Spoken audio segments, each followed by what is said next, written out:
Unang-una po, sinabi naman po ng Pangulo na ito po ay nasa kamay na po ng Senado. At hindi po makikialam ang Pangulo kung ano man po ang nangyayaring pagdedebate sa Senado. May kanya-kanya pong ideya dito. May nagsasabi po, mga eksperto rin, na maaari pong tumulay or tumawid sa 20th Congress dahil ayon na rin po sa isang Supreme Court decision, ang Senado po ay itinuturing na isang continuing body.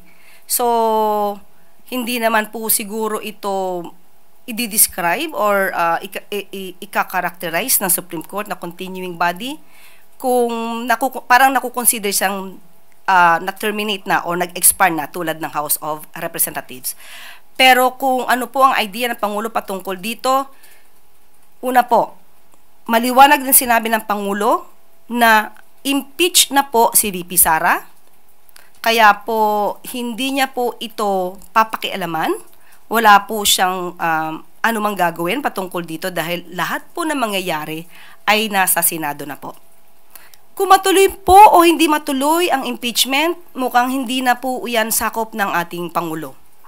Ang gusto lang namin pong parating, sana po ay wag ipahid sa Pangulo kung ano man po ang magiging desisyon ng Senado dyan.